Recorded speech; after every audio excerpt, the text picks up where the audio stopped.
Hey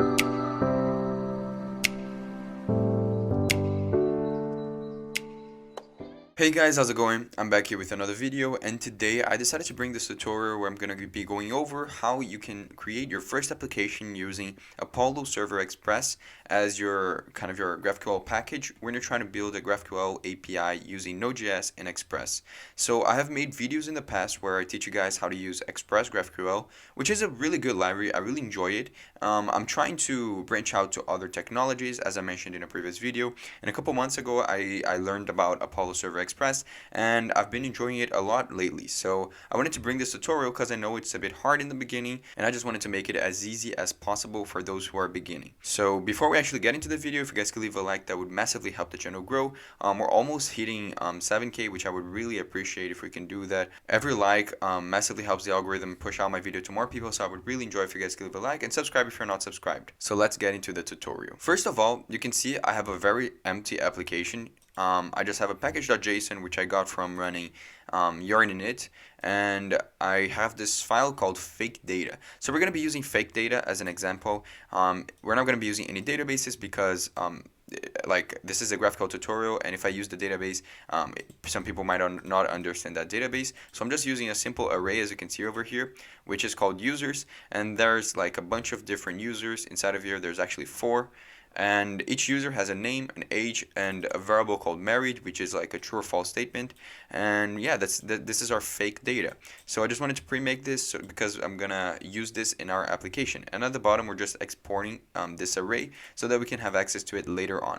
So what do we do when we want to start our application? You can see I have no packages installed. So let's start by installing our packages.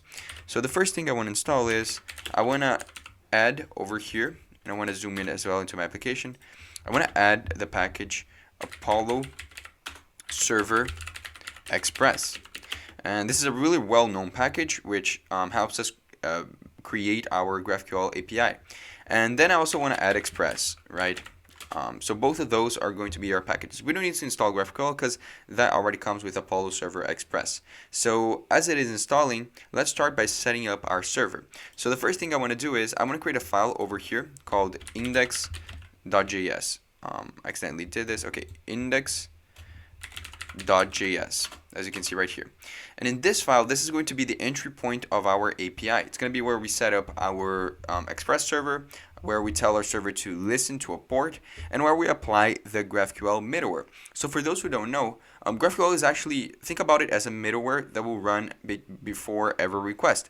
And it has been pre-made for us to facilitate how we deal with receiving and dealing with data, and it's a bit different from REST, and I have a complete video if you want to check it out about the difference between REST and GraphQL. However, just think about it this way: it's completely different from what you usually do. You don't make those common HTTP requests. You just have mutations and queries, and think about queries as the kind of like the GET request from REST, and mutations as anything you do to change data. So like the delete, the update, or the create, right? So think about it that way. And in order to actually start using Apollo Server in our application, we have to first import the library from the Apollo Server Express library over here, right? So I'm just going to import Apollo Server, which is one of the things that they have.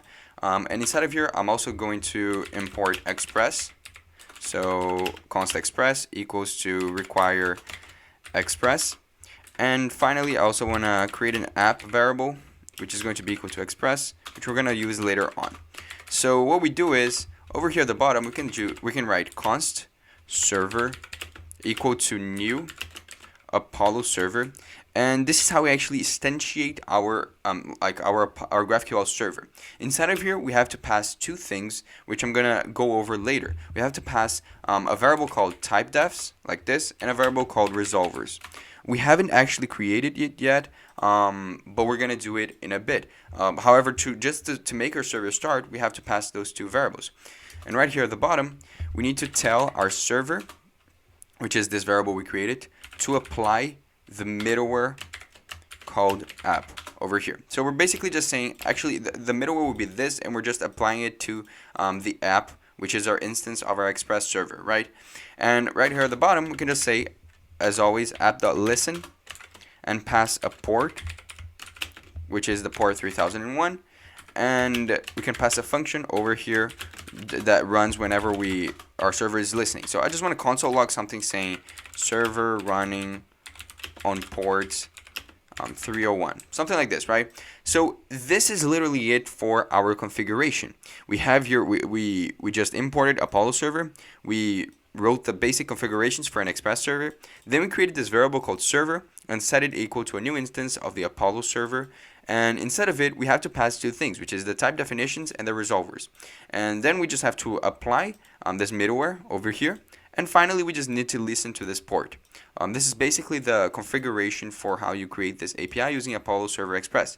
However, you might be thinking, okay, so what is type definitions and what are resolvers? So what happens is, we're going to be using, in this case, an example. And the example would be a list of users, which I explained before. We have here, each user has a name, an age, and a variable called married, right? So we could imagine a type definition to be, there might be a type called user. And a user will have a name, an age, and a married. So imagine it almost like defining in a database the fields and the columns that you want to have, right? So we have to determine that before we actually run our server. And we also need to determine which kind of queries we want to make to that database or to that set of data, which in our case is just an array containing objects. And that queries also come inside of the type definitions. And finally, inside of type definitions, we also need to put all the mutations we want to make. And those mutations are like all the different functions that we want to run or different quests that we want to execute to make some change in our data. May it be in our database or, as we're doing right here, in our array, right? So that's basically what happens in type definitions. And resolvers are just functions that are called when we make a request to those type definitions. It might seem a bit confusing in the beginning, but you guys will understand as we go through. So I just wanted to let you guys know, because what we like to do is we like to organize our project by separating it into a folder over here. And I like to call this schema, like this. And inside of here, I'm going to create two different files, one called typedefs and one called resolvers. So both of them will be exported, like whatever we write inside of the resolvers and whatever we write into the type definitions, they will be exported, and we'll import them over here in our index.js and pass them as these two variables over here. So let's start by, first of all, closing both of this, because we're not going to deal with them for now. And let's think about the type definitions, right?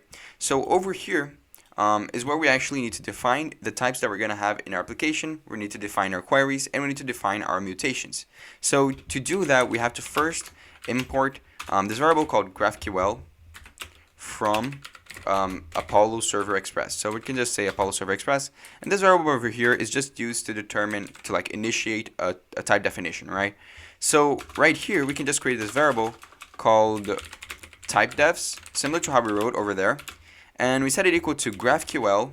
And this is one of the bad parts about GraphQL, is that we need to use this syntax, which is we open and close backticks, as you can see right here. And everything we want to write, every query, every type definition needs to go in between this. There's actually an extension, and I'm gonna try to show it to you guys. There's an extension that is really cool. I don't think I have it right now, but I've used it a couple of times, which makes this look better. So I can't find it right now, but I'll write it in the description, and you guys can see it. There will be the name of the extension over there, which will make this look a little bit better. But for now, let's just write it like this. We have to write almost like we're writing a string inside of here, right? So what we have to do is we need to define all of our types. And in our case, with our fake data, we have one type, which is the type user, right? We have a list of users, and each user has a type user. So what do we put inside of here? Well, we can put all the fields that we have, and you can see that to create a type, you have to write the name, the variable type, and over the name of the type, and then open and close curly braces. And inside of here, we can basically just pass all the fields that we want to have. So, for example, we might want to have a name, which is what we did, and this name will be of type string.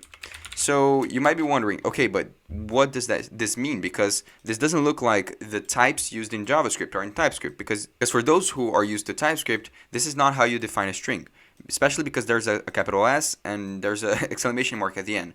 Well, what happens is GraphQL has their own types. If you want to check it out, I can put a link in the description with all the basic types for GraphQL. There's like string, int, boolean, all that kind of stuff. It's very simple to get it. It's really quick. It's similar to every other language. And basically, this is how you define whatever type this column is. And the question mark just means that we have to, this is like a required type. So this is something that I wanted to get out of the way. And what else do we have to put here? Well, we said that each user has an age. So what do we put here? We put int as the type. So it's an integer because age is an integer, right? And then we also said that it has to be married. So the type for married is a boolean because it is either true or false. And we also put this like this. So basically we just defined our first type, which is a user. But if you want to create other types, like imagine we have like a list of books as well, and each book has like a user owns a book, right? We can create here a type of book and just define whatever, like a book name, whatever. So we're not going to do this because this is not the example we're going to use, but you can create several types and how many you want. But here at the bottom, we also want to structure our type definitions to have queries, and I'm going to write it like this. And by the way, this hashtag over here, this is basically a comment, right? Is how you write comments inside of GraphQL. And we also want to have our mutations. And I'm just writing it like this so that we know what are our queries, what are our mutations, and what are our actual types. So with queries, we basically need to write all the queries that we want to make to this piece of data. So our data is just a list of users. So what might we want to do, right? We might want to have a query where when we run it, we receive a list of all users. So something called like get all users, right? So to define a query, we actually have to write type query and put all the queries that we want to have in our application inside of this type. So basically, if we want to have a query to get a specific user based on an ID, or get a specific user based on, I don't know, if it's married or not, we can write a query over here like get user by ID, something like that, right? But in our case, we just want to get a list of all users. So let's create a query called get all users.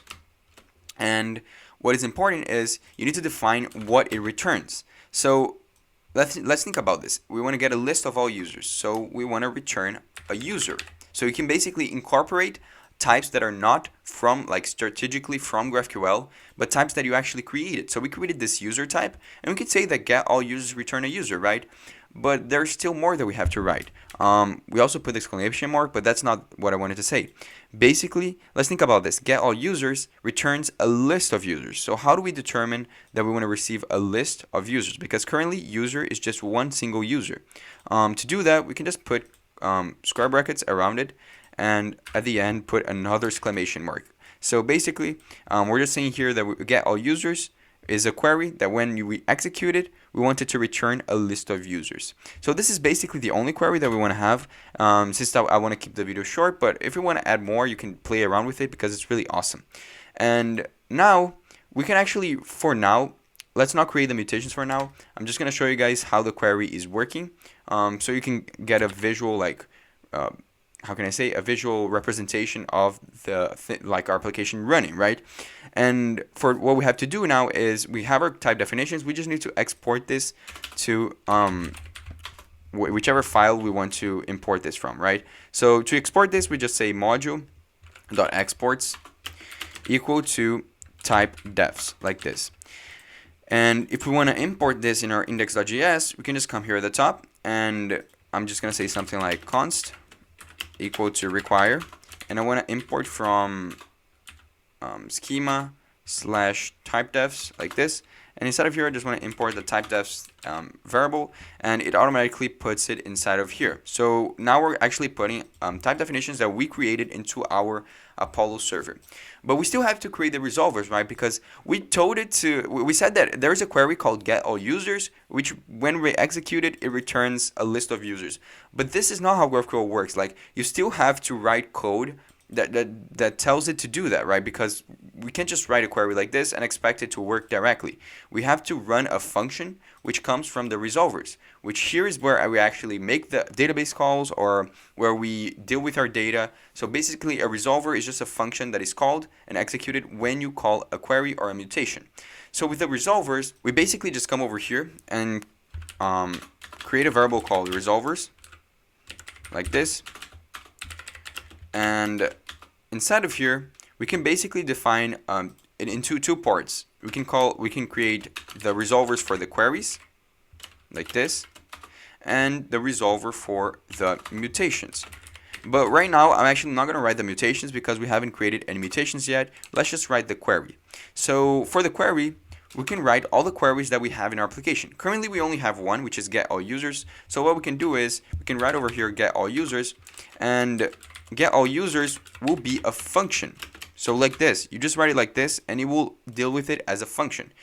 And inside of it, we have to write all the logic, the JavaScript logic behind this function. So let's think about this. We want to return a list of all the users. So how do we do this? Since our example is pretty simple, we just want to return the list that we have over here, so the fake data, right? But if you had a database, like a MySQL database, you can make the select statement here. Or if you have like a MongoDB database, you can write something like db.find or schema.find, you know. Basically, here's where you return the data, where you tell it to return. And the data that you get, you basically pass it on the return statement like this.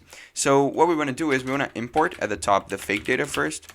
So const require / fake data like this. And inside of here, we're going to grab the users, which is the array that we created of fake data. And basically, we just want to return the users list. So this is all we're doing because we're not actually dealing with anything. We just want to return a list of users. So what do we do now? We have this resolver, we have our query, and this is basically working because it's a function that returns a list of users. How do we check? Well, we come here at the bottom and we first of all export this resolver. So resolvers like this. And we import this in our index.js, similar to what we did with our type definitions. And I'm going to change this to resolvers. And I'm going to change this to resolvers like this. And now it automatically connects to this and it should be working. We're going to test this right now. However, I also want to install Node1, which for those who don't know is just a package which allows you to constantly be working through an application and debugging it while restarting the server every time you save your application, so that we don't need to keep restarting our server, right? So I'm just going to come over here and I'm just going to create a script in our package.json. Very simply, I'm just going to say scripts, pass a start script, and say node1 index.js. And this will make node1 run whenever we run the command yarn start, or if you're using npm, you run npm start. It should run node1. So let's see if our server is actually working. Let's say yarn start, and if it's working, you should see server running on port 3001. And as you can see, it's perfectly working over here. So what we want to do now is we want to open up our Google Chrome or whatever you're using and go to the localhost 3001, which is the port we created. You can see it says cannot get /, which is okay, right? We're thinking, is this working? Is this not working?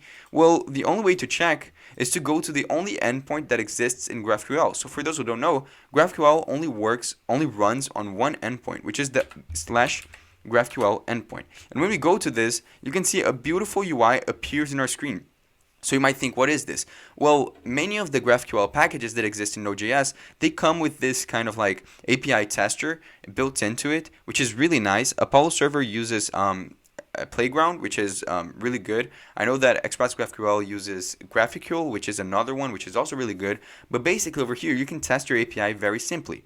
And as you can see on the left, because I obviously tested this code or this project that we're building before I got into the video, you can see that this is how we're actually going to run our query. So basically, to run a query, and I'm going to delete this just so I can go over with you guys as well. We want to run a query that gets all user, right? We just want to run it so that we can get the data. How do we do it? So when you're testing your API and when you make this API call in the front end, all you have to do is write the following syntax. You determine that this is a query and you open and close curly braces, and then you put the name of the query. So for example, get all users, then you open and close curly braces, and over here you pass all the fields that you want to get from the get all users, which we determined that get all users should return a list of users. So it automatically knows all the fields existing in users. So you can see name appears, and if I write age, it automatically shows age, and it also shows the type, which is really good. And we also want to see married. So in this case, what we can do is we can run this query, and you should see the list of users being displayed in our screen, which is beautiful, right? We can see each user. But the beauty about GraphQL is we didn't need to specify exactly what fields it returned when creating the query. When we make a query in the front end or wherever you want to make the query, you can specify what you want to be returned. So for example, if I don't want to receive the married field because maybe I want to make our query go faster and I don't need the married field, I can just run it like this. And you can see that it only returns the name and the age, which is perfect for us. Now that we have our query done, you can see that it is perfectly working. And this is how you actually structure your query. But we want to deal with this better, right? We want to maybe change this data a bit to see if it's actually working. Because currently we're just returning and displaying an array. That's not that big of a deal, right? So what do we do now? Well, we're going to write our mutations so that maybe we can, I don't know, add a new user to the list, then see if that works. So that will basically help you guys understand how mutations work. So let's get into it. Let's create a mutation. So how do we do it? Well, we're going to come here to our type definitions, and we need to create a type definition for a mutation. So for that, it's actually pretty similar to the one for queries. However, there are some slight differences, right? So I'm going to come over here, create a type called mutations or mutation, and inside of it, we can write, similar to what we did with query, what mutations we want to create. So I want to create a mutation, and let's call it create user. So it basically will just add a new user to the database. But the difference is that over here, we can tell what we want to return, right? Similar to what we did with query. And what do we want to return when we run this query? Well, maybe in theory, we don't need to return anything because this is just meant to be a function that when we run, it adds a user to the database or adds a user to our list. However, it's nice to have a visual confirmation that the user that we're trying to create is correct, right? So the data that we put in is correct. So let's say that this will return a user, right? When we run this function, we can see the user that we're trying to add. However, how do we tell, how do we pass variables to a mutation, right? Because in the front end, we might want to get the user information from a form. So the user put their age, their name, if they're married or not, and then send it to our GraphQL API to add it to our list. So how do we do that? Well, it's like a function. We take arguments. So what you do is you put a parentheses over here, and inside of here, you determine all the fields that you want this function to take. And what are the fields that we want? Well, we want the fields that user has, right? We want them to pass a name, an age, and if they're married. So we're just going to say name, which is of type string, then comma, and you can pass an age, which is of type int. Then we also want to pass in the married, right? Which is of type boolean. And this is basically how you structure it. You pass the name of the function for the mutation, you pass in the parentheses, which are the arguments inside of it, and their types, and also you pass whatever you want this mutation to return, which is great. But now we want to write the resolver for this mutation. So let's come over here to resolvers, and as I mentioned before, let's create a mutation resolver over here. And inside of here, we can put all the resolvers, all the mutations that we have. So currently, we only have a mutation called create user, so that's how we write it over here. However, there's a difference. Previously, we didn't put anything for the arguments of this function. However, now we need to put something because we need to get the arguments that the user sent in this request, right? Because when we make this mutation, we're going to send a value for name, a value for age, and a value for married, right? So with GraphQL, and when you have a resolver, there are actually 4 different arguments that they are built in and you can get from the request. There's parent, there's args, there's context, there's many, right? However, I want you guys to just ignore them for now because they're not important at all for beginners. The only one that is really important is args, which represents the arguments that is sent in the request. However, to get to args is actually the second one. We have to also call parent, but just ignore this for now. You won't use it. We just have to put it because args is the second argument in the function. So to get the data, we need to actually do it like this. And over here, we want to determine who is the user, right? So we want to create a new user. So let's create a variable called new user, like this, and set it equal to args. Args is an object containing the data that we passed over here. So it will be an object containing the new name, the age, the married information for the new user. So we're just creating a variable called new user and set it equal to args. So what we can do now is we can grab the array users and push the new user into this array, almost like we're just inserting into our database. This is where you would write the insert statement into your database. And at the end, we also told our mutation to return a user, so we can have a visual confirmation of if the user is actually correct, if we put the correct information. So let's do that. Let's just return at the end the new user so that we can see if they are actually correct. And this is all the logic we have to do. We're just pushing a new user to the array. So what do we do now? Well, we can just check to see if this is working. Let's come to our Google Chrome and open up our playground. I'm just going to refresh it so that it updates. And I want to delete all of this. And let's start writing the syntax for a mutation. So what is the syntax, right? Well, to create a mutation, again, pretty similar to query. You just write mutation. Then inside of here, you write the name of the mutation, which is create user. And inside of here, it already knows the arguments that you need to pass. You can see it's already suggesting us to pass a name, an age, and married, right? So let's pass name. And let's create a user called Michael. And let's pass an age, which is going to be of like something like 56. And let's pass a married and say that Michael is married, like this. And I accidentally erased it. And at the end, we are returning a user. Remember, we should be returning a user with Michael as the name, 56 as the age, and true as married. So we might want to return here what we want to get from this request. Let's just return for now the age and married, everything. So when we run this, what should happen is automatically we should return over here the user called Michael, but at the same time it should be adding to our list a new user called Michael. Let's see if this works. When I run this, you can see it shows us the data that we just created, which works perfectly. But at the same time, let's run a query.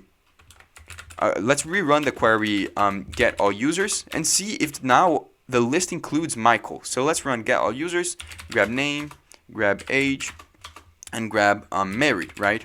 So when we run this, it should include Michael. So let's see what happens. And as you can see here at the bottom, Michael beautifully appears here, which means our mutation is working, right? We're adding stuff. And if you want to run other mutations, if you want to create mutations for like changing the data, maybe like deleting a user, you can just come over here and create one called like delete user, which I'm not going to show in this video because I wanted to keep this video short.